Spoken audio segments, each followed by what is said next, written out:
In the heart of medieval society, the midwife was more than just a woman helping other women give birth. She was a figure of immense power and responsibility. At a time when medical knowledge was fragmented, superstitions ran wild, and the church held considerable sway over daily life, the midwife was the community's lifeline. She wasn't trained in the way we think of doctors today, yet her knowledge of childbirth, herbal remedies, and spiritual practices made her indispensable. Often, midwives were ordinary women, mothers, grandmothers, daughters, who had learned the craft over years of experience, passed down from one generation to the next. They were community healers, the unsung heroines who helped bring new life into the world. Their role was rooted in both science and faith, blending practical knowledge with spiritual beliefs that offered hope in a time of tremendous uncertainty.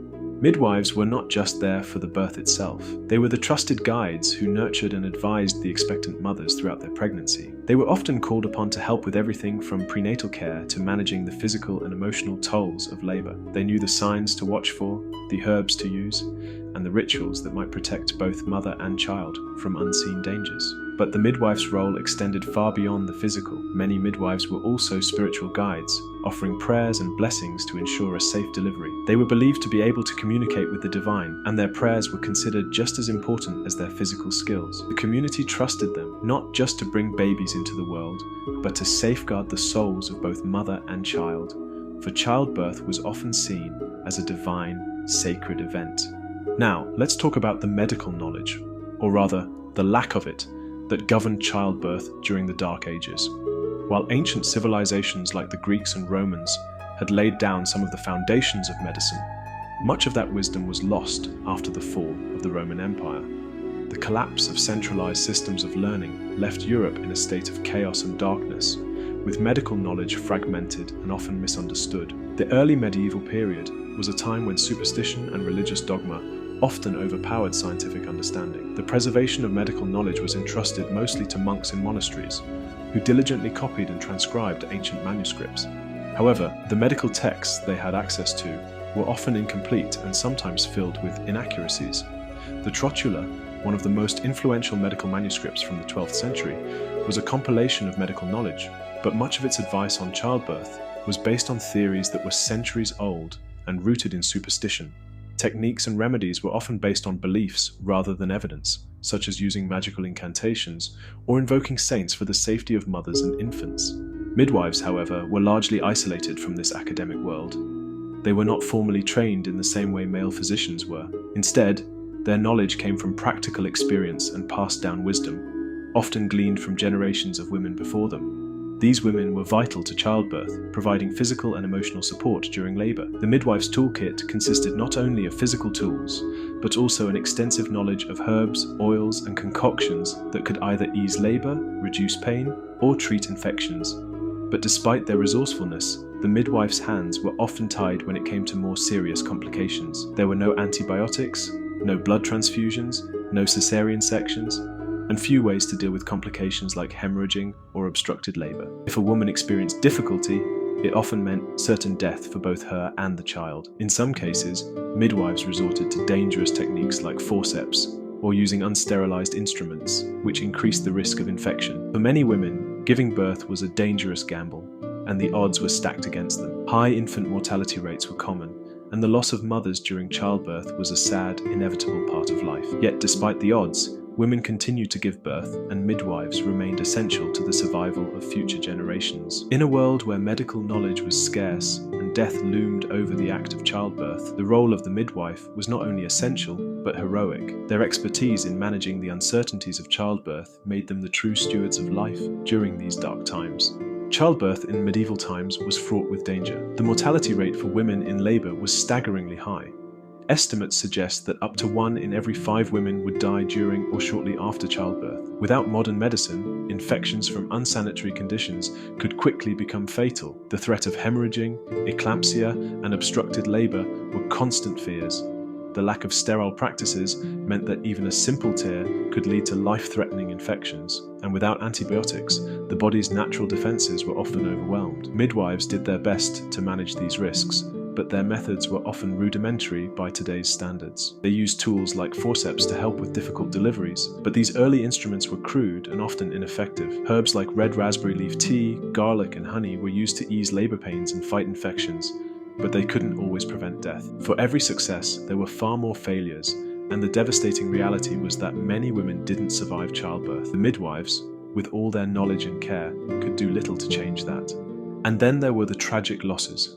A breech birth, where the baby presented feet first instead of head first, could spell disaster. If the baby didn't survive, the chances of the mother surviving were slim as well. Without the ability to perform a C-section or other advanced interventions, the midwife could only try her best. And sometimes, her best wasn't enough. There were also cases where the baby would become stuck in the birth canal, known as obstructed labor, where no amount of pushing or manual manipulation could release the child. The result was often devastating, with the risk of infection, hemorrhaging, or even uterine rupture. Even with all the will in the world, midwives had limited tools and knowledge to deal with these complications. A woman who experienced a difficult or prolonged labor often faced death from hemorrhaging or septic shock, with little hope of survival. The medical community was still centuries away from understanding the importance of hygiene and sterile techniques, and the idea of blood transfusions or surgical intervention was beyond imagination. For many, childbirth was simply an incredibly dangerous gamble where survival was not guaranteed. In an age where the mysteries of childbirth were seen as a natural part of life, women's lives were at the mercy of nature and fate. The silence of a failed birth was often more than the midwife could bear. The tragedy of it all was that, despite their tireless efforts, there was little they could do to change the inevitable. The dangers of childbirth in the Dark Ages remained an enduring shadow, one that cast a grim pall over the lives of women and midwives alike.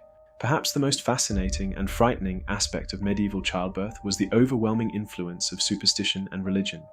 Childbirth was not only a physical process, but a spiritual one. It was believed that women in labor were not just giving birth to a child, but were also offering a physical manifestation of life and death to the divine. In this time, life and death were seen as intimately tied to the will of higher powers, and a woman's labor was a moment of intense spiritual significance. Midwives were not just healers, they were also spiritual guides. Many believed that childbirth was a battle between good and evil, life and death. Midwives would use charms, prayers, and symbols to protect both mother and child from dark forces.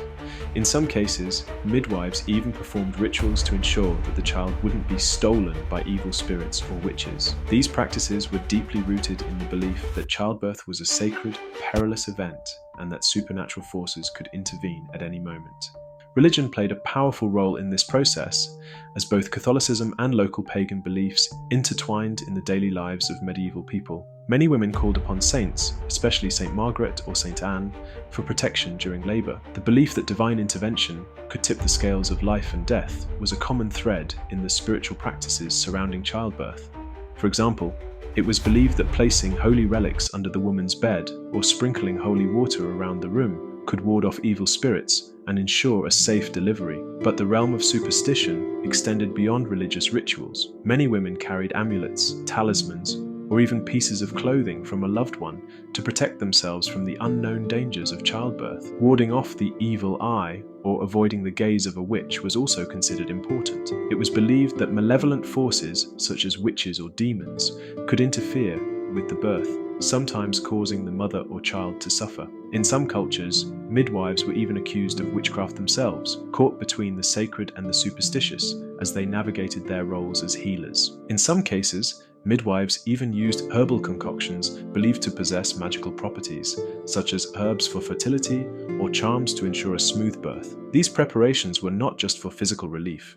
They were meant to invoke the protection of the divine, ensuring that the forces of life and death did not fall into the wrong hands. The belief that childbirth was as much about spiritual protection as physical assistance made the midwife's role far more complex than just a medical one. For many in the Dark Ages, childbirth was a mystery that could not be fully understood, and so it was bound to the realm of the divine. The belief that supernatural forces played a hand in the outcome of each birth instilled both reverence and fear in the hearts of those present. In a world where death was ever present and so often unpredictable, the line between faith and fear was incredibly thin. While the dangers of medieval childbirth seem almost unimaginable by today's standards, the legacy of the midwives of the Dark Ages lives on. Modern midwives still rely on many of the basic principles established centuries ago. They use natural remedies, have a deep understanding of the birthing process, and maintain the belief in the power of human connection during birth. The wisdom passed down through generations continues to guide modern practices, blending tradition with advancements in science. Midwives today, while equipped with the technology of modern medicine, often emphasize the importance of a personalized, holistic approach to childbirth. Many midwives advocate for natural birth experiences, where the focus is not just on the physical aspects of the birth, but on the emotional and spiritual well-being of the mother. This approach, rooted in the medieval tradition of midwifery, acknowledges the profound nature of childbirth as a rite of passage, a process that is as much about emotional care as it is about medical intervention. Today, we have advanced technology and medicine, but the spirit of the medieval midwife, the courage, resilience, and resourcefulness she embodied, still reverberates in the work of midwives and healthcare professionals worldwide. The midwives of the past were often the unsung heroines of their time, relying on intuition, skill, and a deep connection to the women they helped bring into the world. In many ways, their legacy endures, seen in the compassionate care and personalized attention that modern midwives provide. Despite the challenges of their time, the midwives of the medieval world laid the groundwork for the birth practices we know today. Their resourcefulness in the face of limited knowledge, their ability to adapt to the needs of the mothers they served, and their deep connection to the sacred nature of birth established a foundation that continues to shape midwifery practices around the world. As we look back on the history of childbirth, we recognize that the legacy of the medieval midwife is not just one of survival against the odds. It's a legacy of empowerment, compassion, and an enduring belief in the transformative power of bringing new life into the world. And in this way, the midwives of the Dark Ages continue to guide us, even in the face of modern science and technology. From the darkness of the Middle Ages to the light of modern medicine, the journey of childbirth has come a long way, but let us not forget the women who fought against the odds, armed with nothing but their knowledge, faith, and love for the mothers and children they cared for. If you found this journey into the medieval world of childbirth intriguing, don't forget to like this video, subscribe to the channel, and share it with others who love uncovering the mysteries of history. What part of medieval childbirth surprised you the most? Let us know in the comments below. Your thoughts might just inspire our next deep dive into history. Thanks for watching, and we'll see you in the next episode.